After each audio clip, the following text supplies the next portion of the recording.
Hello, it's me, Jess. Welcome to my channel. I'm here with another channeled message. This is a specific message. It might resonate with you. It might not. All right. So in this message, they're showing me some kind of spiritual formation. And what I mean by spiritual formation is this is like a karmic formation. Think about it like if you were a coach. You were like a football coach and you were setting up some kind of play because you want something to be successful. You want it to play out in a certain way. That's what I'm talking about. So before you came into this life, there was some kind of spiritual formation around you. And I'm hearing the word dharma. So this is definitely associated with some kind of mission. It feels like a God-based mission, like you were put in place to kind of do this for people, but also to do this for yourself. So there's spiritual lesson here for you. You're mastering a new skill is what I'm hearing. And you're popping up to a new level of consciousness. And I'm getting that quote from Albert Einstein that says a problem cannot be solved on the same level that created it. So you're you're popping up to a different level of understanding where you're seeing things from a higher perspective. And so you're moving differently. And I'm hearing that's what this channel is actually about. Channel's a funny word because it's like a YouTube channel. That's what I mean. Like, I feel this is kind of my dharma. This is my mission and my channel, like what comes through me. But my channel, I think, is meant to assist in this path. It's a path of elevation. It's not a path that gives rise to multiple options in the sense of, do I go left or do I go right? Although it might seem that way from a human perspective, this isn't a fast track is what they're trying to do with these messages, with this level of perception and perspective. And they're saying not everybody is meant to have this.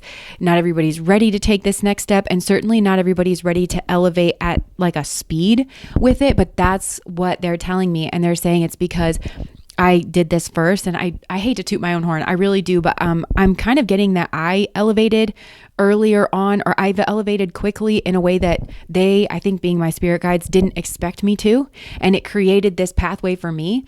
And I didn't quite understand what I was doing at the time, but I feel like I'm kind of ushering people along in my previous footsteps. I'm basically showing you how to do what I did. And it is a path of relentlessness. Going up is always difficult. Always difficult. That's why they're making that distinction between this is not opening up a new pathway of do I go left or do I go right. That there's no elevation change.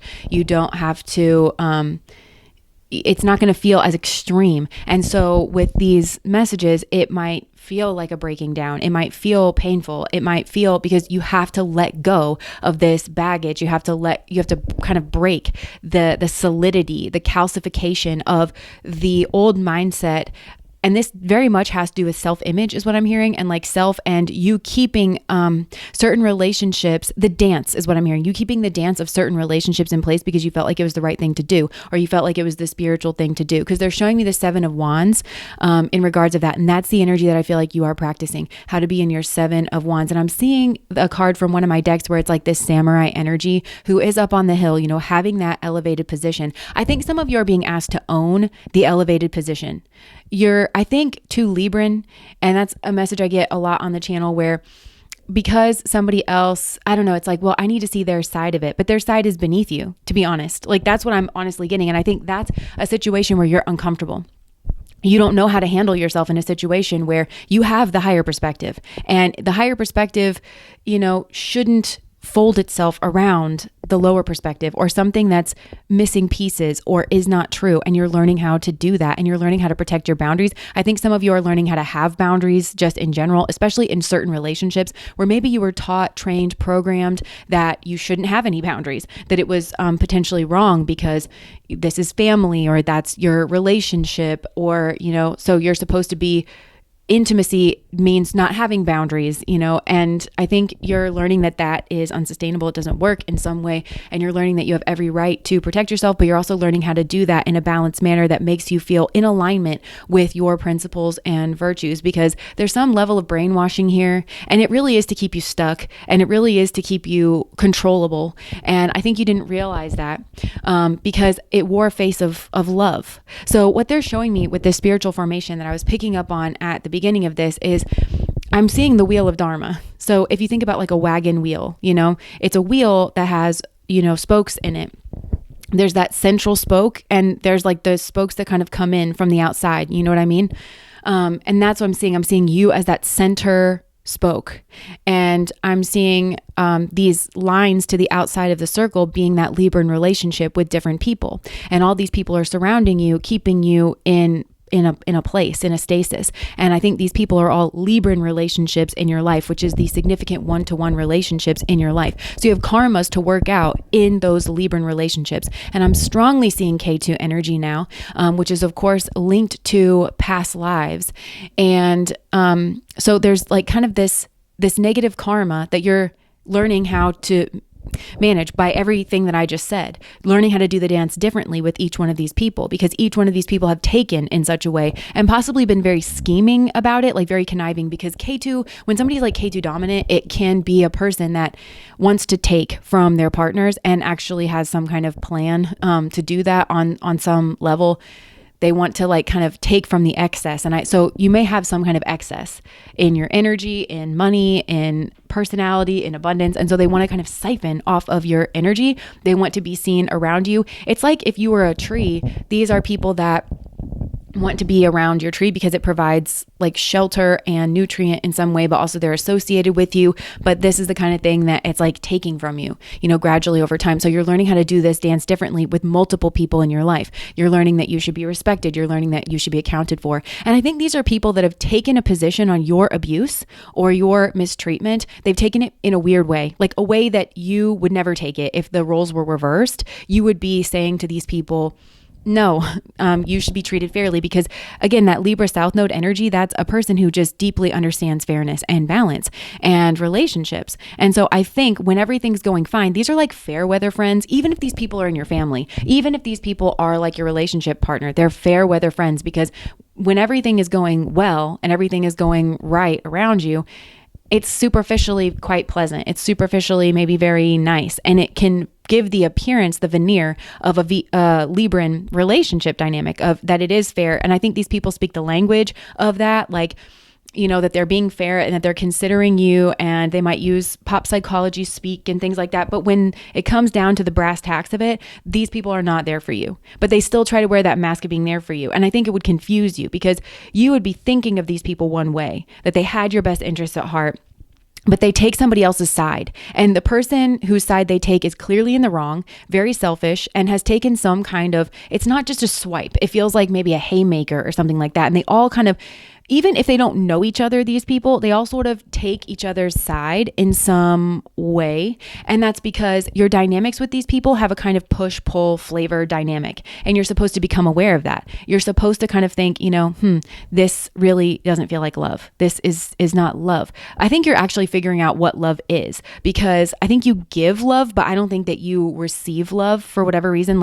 And probably because you have this kind of person around you. So this becomes this like cycle, like the chicken or the egg, the self-fulfilling prophecy, where you just don't know how to stop this cycle because you don't know where it started from, because you like relationships. I think you probably have many relationships. People tend to like you give in a relationship. And I think you've been, again, with the brainwashing, you've been taught that you're not supposed to have boundaries, or that it's wrong to have discernment when somebody is clearly not showing up for you and you have an opinion about that and it's affecting you. And this is the kind of leech-like energy that affects you in the long term. Like, yeah, maybe you could turn a blind eye to it, but it's literally a parasite sucking your blood, so you turn a blind eye to it at your own peril. It needs to be removed. And these people will gaslight you. They all have the same kind of tools, and they all are protecting the same kind of bad behavior. I'm hearing from my own past, somebody said to me, he can still love you and do that to you, right? And it just struck me years later that person was also like abusing me. And so I was, oh my gosh, literally I was working through like, I don't think this is love. I don't know what this is, and they were trying to convince me that it was love. I was like so close to figuring out that it wasn't love. And honestly, I did actually stick to my guns and move away from that relationship, because I can be very stubborn and I have pride. So I won't be treated a certain way. But that person, I think it was my husband actually that was saying, that person abuses you. So they needed you to believe that, because if you found that out about one person, you were going to find it out about the others. And I think there's a kind of push-pull dynamic that occurs possibly, with different levers and pulleys in each one of these relationships, but it's because people are drawn into you for some reason, because I think you're a great person to be in a relationship with, or you're sparkly in some way. And so people are fascinated and they want to be associated with you. And so at first, that's what's driving them. They have to kind of like form form that connection. And once they kind of get that connection, then they start to feel threatened, because these are people that I think were always motivated by something superficial. Some of these people, there is real love here though. Maybe if not all of these people, I don't know. Because I think that's the part that you're meant to play in their awakening experience, where losing you and having to admit that it's fair for them to lose you. Actually, they did not show up. They did not treat you in a Libran manner. They were actually extremely selfish, and they were trying to cover up their tracks, and that they can't gaslight you into believing something that's false anymore. And really having to cope with losing you is going to have them confront themselves like, no, I actually was selfish. Because I think these people lie to themselves, and if they can get you to gloss over it or sweep it under the rug, they think you believe them. I don't know that you do every time, to be honest. I think that you've just been so like conciliatory or so cooperative, but it's actually not cooperative. You're like enabling this. That's where I think you're recognizing that people have used words incorrectly with you. It's like, oh, you have such a cooperative personality. And I think you do. I think you're probably very congenial. You don't want to rock the boat, but you always get the short end of the stick, because these people have this weird push-pull dynamic that they need to take responsibility for, because it originates in their psyche. Because these people are obsessed with you in some way, but then they're also threatened by you. So they want you close, but then they feel compared to you in some way, or they're scared that they're going to lose you once they get what they wanted, because these people don't have an inner self-esteem, and they don't have true Libran dynamics. They know you're really good at it. They know that you've got a lot of people that want your attention or want to be in some kind of relationship with you, and that it would be very easy for you to choose someone else or build a relationship, and that makes them feel on shaky ground. They sort of hate you for that, even though that's maladapted and it lacks self-awareness, but they're in survival mode, so they need to settle in their own energy, actually, which is why I think it is divinely sanctioned for you to leave this. And I'm seeing you kind of rip out of the center spokes of the wheel and elevate. You're elevating up out of this. And then whatever that wheel is, so if these people do know each other, it feels like there's some kind of collusion on like a soul level at the very least, to keep you bound, to keep you trapped in this kind of energy, because everybody feeds off of you. And all of it's going to fall apart because you were the thing keeping it together. And so there's a real, like if they couldn't, come to this realization, which all of them had an opportunity to, more than enough time is what I'm getting. This is like several lifetimes. This is because it's taken you a while to just realize like, wait a minute, you're the kind of person that Freud was talking about when he says, before you go therapizing yourself, like first check to make sure you're not surrounded by assholes. You're genuinely surrounded by assholes. I think that would be hard for you to admit, because that's the level of cooperative person you are. That's the level of self-awareness that you bring. And that's the difference between the two of you. And I think that surprised you, because these people speak the language of fairness, because they know that's what works with you. If it was somebody else, then they'd have a different leash on them. But that's what works for you, is you have to feel like you're valued and that you're in a relationship and that somebody's on your level in regards of that. But they're not actually bringing that to the table. So they get up near you, and then it flares up all of their inner anxiety, and they notice that they feel more anxious whenever they're around you. So even though they're obsessed with you in some way, and they just feel like the cat that's got the cream in some way, regardless of what kind of relationship they have with you, they can't relax. And they think it's a you problem. On some level, they think, oh, well, every single time I get around this person, because there's no inner light on, there's no self-awareness. And so they hate you in some way. And I think these people they have this, there's a setup around you where I feel like one person will take a swipe at you, and the person who's closest to you sort of likes it. They get a weird high off of it. And that's why they gaslight, or they say, I'm sure that, it seems like that person really liked you, and that's why they treated you in such a shitty manner. Plus if they can warp your mind around what a healthy relationship actually is, and the dance that you should be doing, what the next proper step is, then whenever they take the swipe, because something's going to bubble up in these people, it's like they lose control of their own faculties. Then you're kind of stuck in this pattern of behavior where you're just constantly trying to people please. And I think you're a strong person. And I don't think that in your mind you're comfortable with, I'm people pleasing, or you might not even think that that's what you're doing. But it always feels like it's on you to maintain the quote unquote peace. But actually what it is, it's the status quo. It's not rocking the boat. And these are people that don't want things to change, because if things change, they have to look at themselves, and they're shit out of luck because they're going to lose you, and they feed off of you in some way. So they're going to feel at rock bottom. And I think that's what they need. And something here could have popped off. This is the kind of thing where you have to actually be careful, because I don't think these people know each other or knew each other in past lives. Like even if these people are around you, they're all in your friend group, they're all in your family, they're all in your workplace, I don't think these people knew each other in past lives, so they don't have connections to each other. They all have a connection to you, and it feels like a karmic connection where they need to learn how to give to you, because karma is the scales, right? These are all people that have one thing in common, and it's that they take from you in terms of like your energy. So they all get around you. They don't have natural connections, but then they all gang up on you because of that, and act like they have a connection with each other, even though it's just like maybe a superficial connection. And again, it feels like it's to betray you in some way, to erode your confidence, to erode your position in some way. And they get a high off of doing that. That's that push pull kind of energy. They want to push you. They want to pull you close. They start to feel insecure. Then they say weird shit to themselves. They're like, oh, well, you're getting a little high and mighty, or it's just like a straight up nervous system response. And then they betray you in some way, or they lash out in order to push away from you. So this is very much the pattern of an addiction. And I think that you would have had to learn here that an addiction is not love.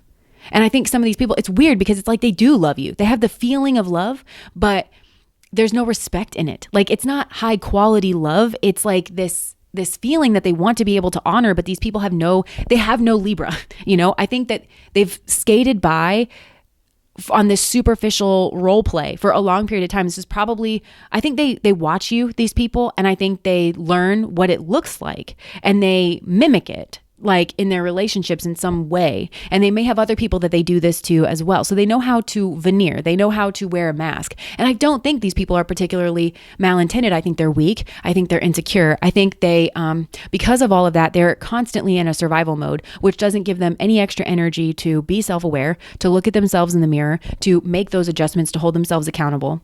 This is the kind of person that needs to say to themselves, you love this person so much and you're so jealous, and, you better not hang out with this other person because you know that it pulls you out of your integrity and that you're going to ruin a relationship, and possibly like the confidence or love of the person that you actually do care about. So this is a weird one too, because this is a kind of dynamic that would have you thinking everybody else, nobody loves me, everybody hates me, I guess I'll go eat worms, like to where you're ostracized. This is weird too, because this is like in ostracizing you, these people are going to bring about their own demise in some way, because they're all codependent on your energy. At the very least, you're the center of this wheel in some way. And I don't think you know it, because this is an inappropriate mirroring. And I think there's been huge betrayals here.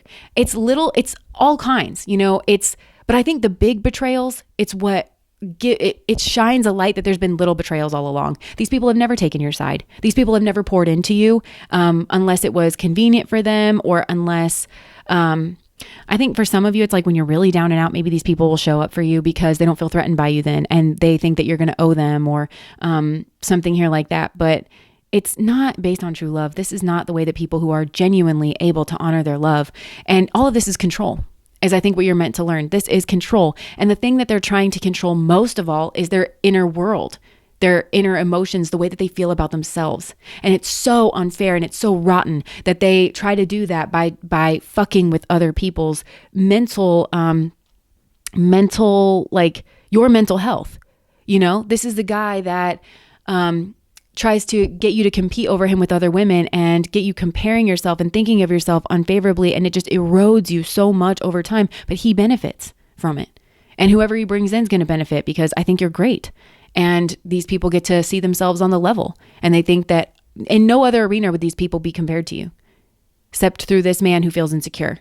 It's that kind of energy. But this could also be a best friend that does this, a sibling, a parent, anybody in your extended network, somebody at work. This could be, I think a lot of people have this pattern. And I think that you feel probably anxious, and it's a way of trying to push. This to me feels like spiritual attack as well, trying to push their insecurity into you. And so I think you've had to learn, and that's what spirit is trying to do. It's elevating up out of this, because like just recognizing this and being very no nonsense about it, because I think there's a pattern that these people benefit on where you let off the gas a little bit, and you kind of think, because these people can be very convincing when they apologize, because they do love you in a very cheap way, in a very superficial way. It's not high quality is what I want to say. Other people have a much higher quality love. They can return your love. So this is a group of people that would be having you think that people suck and that life sucks. And they don't. There's good people out there that can return the energy. They're just not frenzying around you. Because I think this is also a group that would benefit of going out in the world and you making your own friends. Don't wait for people to approach you, because I think a lot of people approach you perhaps, or like are fixated on you, but form the relationships that with people that you admire, and that because those people aren't, I think they're busy doing their own thing or something. And you might have to put in a little, because it's that Aries energy is what they're showing me. Like getting into like, what do you like? Don't wait for people to like you and then feel flattered by that, and then obligated to the relationship. That's how it feels like relationships go. You're flattered, people approach you and you feel either obligated because you've been indoctrinated into the cult of nice, and the cult of, politeness instead of honoring what's right and what's truly good and what truly suits you. I don't think that you were taught that, because these people feed and benefit off of you not having been taught that, because then they don't have to be the best version of themselves.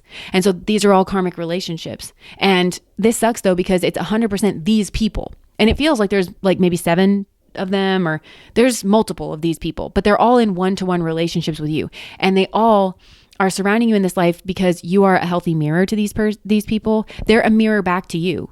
But it's like what they are, you're meant to see how great you are, I think, here. But these people are supposed to show it willingly. These people are supposed to praise you and not people around you that are lesser than you, that they are consciously or subconsciously using to knock you down a peg.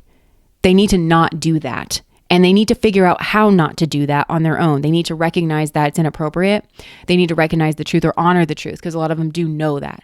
And then they just side with people that are not good people. They're not impressive. They're around you for the same reason. So it's, and again, it's meant to be an inappropriate mirror, where it mirrors back that you're worthless, that you're second best, or that you're not worthy of being treated kindly and with respect and poured into. This to me seems like you've got a karmic contract. This is, I think, what Spirit meant when it was trying to say, don't think about like the karmic contracts with these certain people. I mean, you definitely do. And these people need to, part of that karmic contract is you need to hold a karmic contract with yourself, like making sure that you're getting treated appropriately. If these people are not living up to their end of the bargain, which is they need to be pouring into you. They need to give to you. They need to understand that their relationship is with you. All of these people, it seems like nothing ties these people together except for you and their love for you. And so when they betray you, each of these people, it's that tower moment energy, especially if they lose you, because even if they just hurt you, this is what's like so fucked up. Even if they just hurt you, they kind of don't care, because I think they're used to you being a doormat and like you always being around. And so they want to bring you back weaker and weaker every time. And there's a fucked up voice inside their head that says that that's appropriate, or that that's right, or because that's the only way. No, it's not. Why is the solution not you being stronger? Why is the solution not you growing? So that's why they can't keep up with you. They really can't go beyond this point, which is how you get away from these people, is by elevating up, because they can't go. They have to solve their own issue here, which is understanding that the root problem is their problem. This is 100% these people caused the issue. And you'll elevate up out of this in the 7 of Wands energy, where you are holding and maintaining your boundaries, where you're keeping your balance and your composure, where you're understanding that you've got the higher ground here and that you have the elevated perspective. You're keeping a cool, level head, and you're not taking the bait from these people, basically. And you're just holding that firm perimeter. You're going to elevate up and out of this. And like I said, this wheel is going to fall apart, this karmic wheel. And this honestly strikes me as like spiritual teacher kind of energy, where I think you're teaching a lesson here. It's not that you're not also learning lessons in your own life, because you definitely are, in different arenas. But here I feel like you're definitely the teacher, because this is something that you've mastered. But it's also where like your lessons are very in alignment with Aries, like how to be an individual, how to say no to this inappropriate mirroring. No, I know that the way that you treated me would have me believe that I'm in the wrong, or that I don't deserve just basic kindness and fairness, and to be looped in. That's another thing, to be looped in certain conversations that you should be a part of, and certain decisions that you should be a part of. They want to cut you out of your own destiny. They want to control everything around you, to control your destiny and your ability to rise, your ability to achieve the things that you are naturally capable of doing. These are people that hold you back because of their own weakness. And you have to stand up for yourself. I feel like that's really what this is. You have to learn how to stand up for yourself.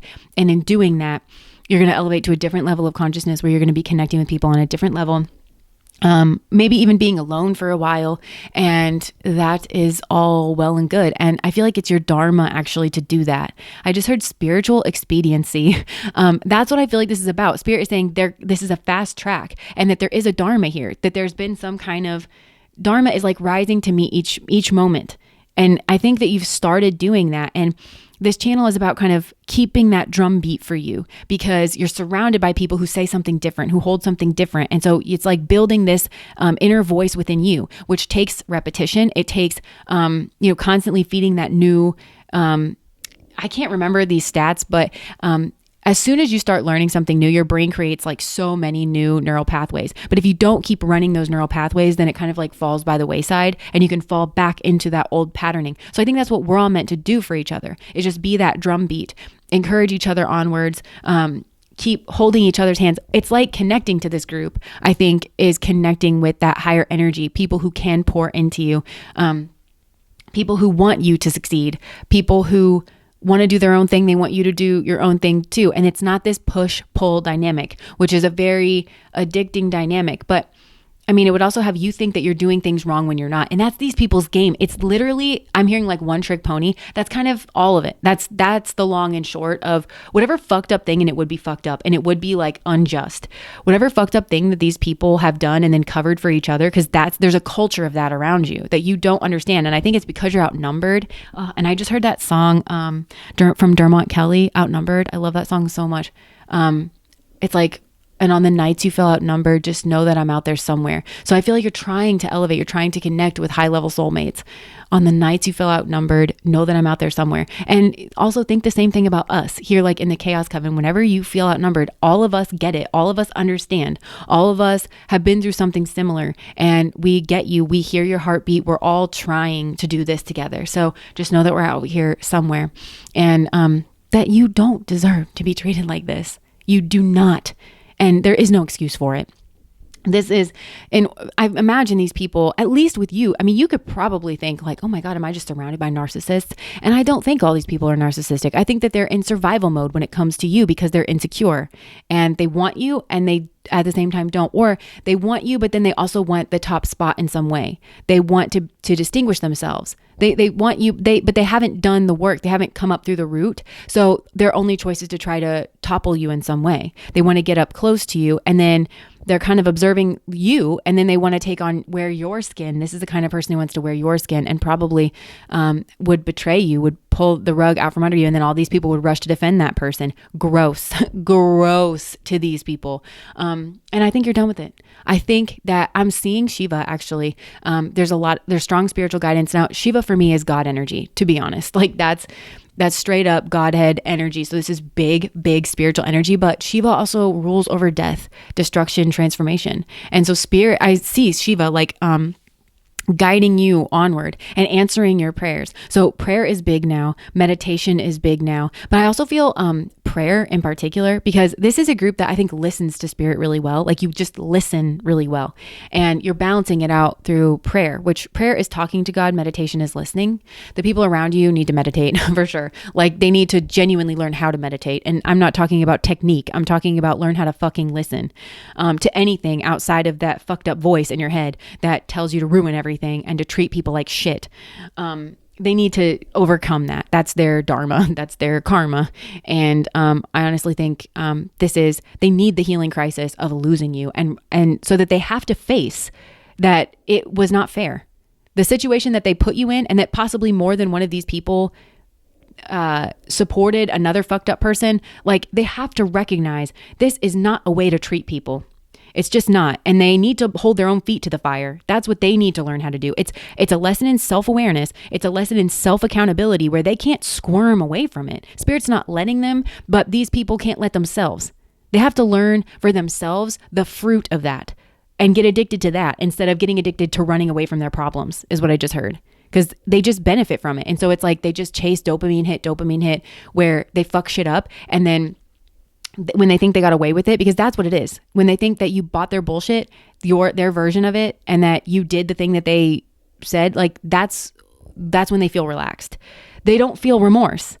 That's wild. It's not that they don't love, they don't settle in their energy enough to feel anything. They would but as long as they get you, it's distracting. As long as they get you back, it's distracting. And so I think that you're going to really have to fight your way out of this. And it's kind of like blasting off into space where you're fighting a certain gravity of a toxic karmic cycle with many people actually holding it together. You have to know that it's a reflection of your greatness. The reason why you get treated like shit by these people, it's kind of an oxymoron, emphasis on the moron. It's kind of it's a hard thing to kind of overcome within your own mind. Because again, I think you're so cooperative and you're like, well, there's so many people saying this one thing. They must be right. They're wrong. These people are wrong, and they're all wrong for the same reason. And they only gravitate towards each other because they're all wrong for the same reason. They're all complicit in hiding behind the skirts of each other and in trying to feed off of your energy because it makes them feel like a better person. And also you provide them some kind of cover because you are seen as a great person to be around. So they benefit in some way by being associated with you. Oh yeah, I'm this person's best friend, or oh yeah, I'm this person's partner. And you're seen in such a positive light that it's like a shortcut for them. So these people are just distracting themselves by constantly chasing after your energy. So when you pull away for good, then these people can't distract themselves by chasing after the golden goose, essentially. And I don't think you think of yourself as a golden goose. And I don't know what kind of golden eggs you lay, because not for all of you is it money. It could be something else, something sparkly, probably something you don't see in yourself because you've just been beaten down. You've been abused. This is abuse. Let's not mince words here. And it sucks because it looks like love. And for some of you, this is all you have ever known in this lifetime is people who behave like this and call it love. Fuck that. It's not love. This is not love. It's control. It is obsession. It is fixation. It is people glamorizing, running away from their problems and hurting people. And it's not anything to be a part of. It's nothing to be a part of, but you are playing some kind of complicit role. I don't think consciously, because I think that you are very much this kind of enabler energy, this like doormat energy, where it's the better thing to do. It is the spiritual thing to do. It's the healing thing to do. It's what's better for the highest and greatest good of all beings. If you hold that mirror and say, it's so important that you learn not to push people down on the playground. That'll suit all of us better in the long run, instead of being that person that says like, okay, somebody's got to try to play with little Susie over here, even though she sucks and doesn't have any social skills, because Susie needs to develop social skills. And it's like, yeah, Susie does need to develop social skills, starting with don't push people. That nothing will make more sense all day than the fact that no one wants to hang out with Susie because she pushes people on the playground. Susie needs to understand that, okay? That's elementary. It's step 1 through 10 of how to make friends. That's where the problem is. That's where the problem should be fixed. And everybody around Susie needs to be getting the lesson that somebody who pushes you like Susie, someone who doesn't care when they make you cry, is not someone you should be playing with. It is somebody that you should turn your back on, because that's how you get into abusive relationships, right? So, and that's, I think, what happened to you. And you probably can connect the dots back in childhood, where you were the more cooperative kid on the playground or something. And you were always the one told to make amends with the bully on the playground. And you were possibly like propped up for that, oh, aren't you so tolerant? But potentially you are the one who allows the virus into the community, this virus that is Susie. No offense if your name's Susie, like Susie should be opposed until Susie can get her shit together, and that's healthy. We're a social species. Does it suck to be Susie for a while? Better it sucks for a while than her whole life. Okay. And she's just confused about it, because the authority has always made people play with her, even though she was shitty. These are the lessons that need to get undone. These are the things that need to be confronted in people. And these are people that are not going to confront them so long as they get you in any capacity. So you've got to leave. And that's what's going to cause a tower moment. This whole wheel is going to break down. And these people are possibly going to go back to their own respective corners. And I'm talking on a soul level, because they don't have anything in common with each other, except for propping each other up. And I just heard like, ho, ho, ho. Like they're just like really bigging each other up whenever they do something fucked up to you. And they each hold each other's masks up when it's appropriate.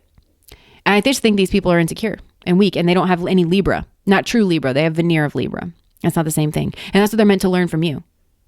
They were meant to learn how to throw the ball back and forth. I think it confused them that other people were around, also trying to learn how to throw the ball back and forth with you. But you're the one that all of them love. Even if they've colluded together, none of them feel as strongly for each other as they feel for you. And that's why you're the big loss here. And this is the healing crisis that they need. So that is what I have for you for this message. Keep going. You're elevating up out of this. It's not a left or right thing. It's elevating up out of the middle of the wheel. And that's your dharma, I actually think. I think if you meet every moment that you're in a way that you're capable of and that you're supposed to for your own spiritual lessons, it will naturally elevate you up out of this, but it's also connecting you with that spiritual energy, that dharmic path. This is like the third door energy, where there's like a potentiality here that is divine, and it's like divinely blessed, but it's because you're going straight up, so you can't have your cake and eat it too here. You can't be around these people and also elevate up into that, because you're not giving each one of them the healing crisis that spirit needs you to give them that's you colluding with spirit. That's you working with spirit and not working with these people's egos and trying to protect these people's egos. You understand the ego needs to crash, and that I think people have made you feel like coddling their ego is somehow your job. And that if you don't do that, and if their ego feels bad for a moment in time around you because you stood up for yourself, that you're a bad person. No, you're not. They're fucked up. They're delusional. That needs to break within them. It's the wrong perspective to have, and it holds them in a certain level of consciousness. So, and people don't have to come at them. Like hear the way that I'm speaking, where I'm really not mincing my words. It's because these people won't get it. These are people who might be very polished with their words, and they misuse concepts to keep towards the wrong ends, to keep you stuck, to keep themselves stuck, to explain certain things away, to keep themselves and others in some kind of delusion. It's the wrong way. It's the wrong way. And they also don't understand that going down this path, if they fully embrace this, people don't have to speak to them like this. It would be unnecessary. Then it would be bullying. I think some of these people, that's what they're afraid of, is, oh my gosh, if I go down the spiritual path, people are just going to rip me a new one. No, because you're going to behave correctly, and people will not tend to need to rip you a new one. And I think if you're resonating with that side of it, you can see that in this person that you've pissed off, that you've abused. Let's not mince words here. You've abused this person. This is abuse. And I think you probably see that in them, because they're on this higher spiritual path. And I think it shocked you when they actually stood up for themselves. And it's because, generally speaking, they feel that people should behave correctly around them. And when you elevate, you're going to be on that level, and it will actually be fine for everybody to hold hands in kumbaya, but not a moment before. Okay. You can't have any Susies in there pushing people down whenever nobody's looking, or, and then misusing our language and our values to try and cover up the fact that was a very decrepit thing to do. And it's coming from a poisoned place within you that you need to be responsible for. That's really it. It's personal awareness and personal accountability. Everybody's got to get on the same page with that, so that karmic relationships will fall apart. And I do feel that, I kind of feel these people have come to you for this lesson, and that even when they learn this, they're able to go on their own merry way. And I see one of these people that you kind of go along possibly with, but they need to understand that. Anyways, I'm going to leave that there. If that resonates, please like, comment, and subscribe to my channel. Bye.